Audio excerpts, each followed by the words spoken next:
so many options, why choose Arizona State University? For me, the only online option was ASU because of the quality. Their faculty was really involved with their students and care about your personal journey. The dedication to my personal development from my professors, that's been extremely valuable to me. Earn your degree from the nation's most innovative university. Online. That's a degree better. Explore more than 350 plus undergraduate, graduate, and certificate programs at asuonline.asu.edu. Okay, so today's deep dive, it's a bit different. Yeah. We're not really looking at like a specific document or policy or anything. We're kind of zooming in on a news story that, I don't know, it's kind of gotten some attention. And it really has. Got all these layers to it. Yeah. And I think it's worth kind of picking apart. So absolutely. To set the stage, we're talking about Representative Kay Granger. Okay. She's a Republican from Texas, been in Congress for a while. A long time. Since 1997. Yeah, she's a powerful figure. Yeah, she's a major player. Especially recently as the chair of the House Appropriations Committee. Right. And for our listeners who might not be familiar with the ins and outs of congressional committees, that Appropriations Committee, that's essentially the one that controls the purse strings of the entire federal government. Exactly. Like they decide how money gets allocated to all the different programs and agencies. Huge. It's a big deal, which makes one of the most powerful. Oh, absolutely. MDs in the House. Which is why this is such a fascinating situation we're looking at here. Right, exactly. Yeah. Because she's not running for re-election. Right. Which, okay, fine, whatever. I mean, that happens. She's been there a long time. Yeah, you'd kind of expect that at some point. But she's also been missing from votes for months. Right. Like crucial votes. Including some on government funding. Yeah, exactly. Like the stuff that... the important stuff. That her committee... You would think she'd be there. Supposed to be, front and center on. Right. And there's all this talk, all these rumors. Yeah, there's a lot of whispers. About her health. About what's really going on. Right. And it gets kind of tricky. Yeah. Because how do you handle that as a government? Well, and that's what I think is so interesting about this whole thing. Yeah. There's no set protocol. Right. For when a representative can't fulfill their duties. Yeah. Because of health reasons. We've got procedures for the executive branch. Right, at the line of succession, we've got that all figured out. Exactly. Very clear. But Congress, it's it's all about being there. You got to show up. You got to vote. Yeah. So this is kind of uncharted territory in a lot of ways. So, okay, let's back up a second. Yeah.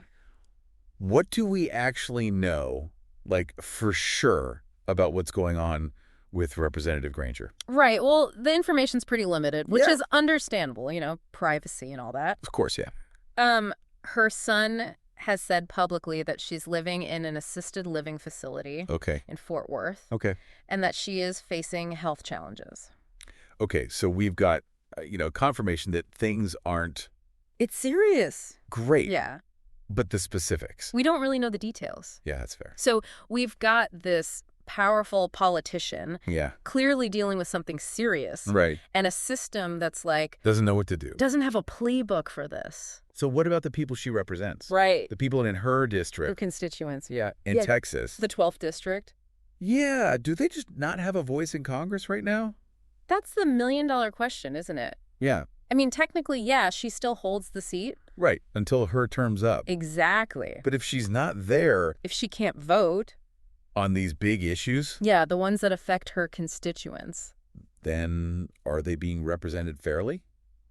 It's a tough question. It does kind of feel like there should be some mechanism. Yeah, some sort of procedure. To address this. Well, and that's why this whole thing is causing such a stir. Right. Because it's highlighting this gap. In the system. In our procedures. Right, so some people are saying, hey, we need more transparency. Right, about the health of our elected officials. Yeah, maybe even mandatory health evaluations. Which, that raises all sorts of questions. Right, privacy.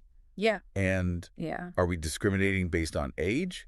Exactly. It's a slippery slope. Yeah. And then you have folks on the other side saying, well, what about term limits? Right. To avoid these situations altogether. To make sure that someone who's maybe not up to the job doesn't stay in power. Right. But again, that's a whole other can of worms. It is. With all sorts of... There are arguments for and against. Yeah, yeah. It's not a simple issue.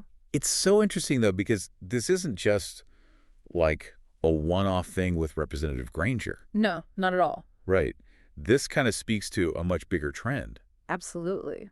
Like you mentioned earlier, aging leadership. Yeah, it's a global phenomenon. You really... We're seeing it all over the world. Yeah. The average age of world leaders is going up. It's true. And that raises all sorts of interesting questions. Like, what does it mean for representation? Right, like, are the people in power reflecting the demographics of the population? Yeah. And what about the transfer of power? Yeah, how do we make sure that happens smoothly? Especially when you have leaders who might be, facing health issues or cognitive decline. And how do you lead a world that's changing so rapidly? Right. When you've got this, older generation in charge. It's a challenge. I mean, here in the U.S., this Congress... It's one of the oldest in history. Yeah, the average age is almost 60. Think about that. So this isn't just some inside baseball story. No. This is something that could have huge ripple effects... On politics. On how countries are run. Around the world. Around the world. Yeah, so for everyone listening... This is something to pay attention to. This affects all of us. It does. Yeah. So it makes you think, like, what do we want from our leaders? Right. Do we need age limits? Are those fair? Yeah. Or do we need better systems for, transitioning power? When a leader is no longer able to serve effectively? It's tough. It's complicated. Yeah, there are no easy answers. No easy answers. But it's a conversation we need to have. Absolutely. So at the end of the day, Representative Granger's story, it's personal. Yeah. But it also shines a light on this much bigger issue. Of aging leadership. And how we deal with it. In a world that's constantly changing. Exactly. So it really makes you think about representation, transparency, accountability, and how we ensure effective leaders as the demographics of our leaders keep shifting, continue to evolve. It's something to think about. Yeah, it's something to really consider for all of us as we move forward. As voters, as global citizens. Oh yeah, exactly. Because this isn't just about one country. It's about the whole world. It is. So who knows? Maybe this deep dive will kind of spark some curiosity. Yeah. Get you thinking about the political landscape. Not just in your own backyard. But all over. All over the globe. Because sometimes one story can open up a whole universe of questions. It really can. And it's up to us to kind of grapple with them. To find the answer. And to shape the future. So keep thinking. Keep asking questions. And keep exploring. That's what it's all about. That's the deep dive. Thanks for joining us. Thanks for listening. We'll see you next time. See you then. Today is your lucky day. Today is the day that our $3 website works for you, paying you directly to your PayPal daily. Imagine $3 ongoing continuous payments to your PayPal account. Imagine falling asleep and waking up to $300 in your PayPal account.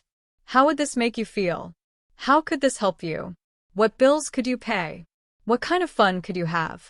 What does that retirement look like now? All for a one-time payment of $3. This website is DFY done for you, fully built and completely hosted, and never stops collecting payments for you. You have spent $3 on coffee on a regular, but that coffee won't help you create multiple streams of income. Click the link below.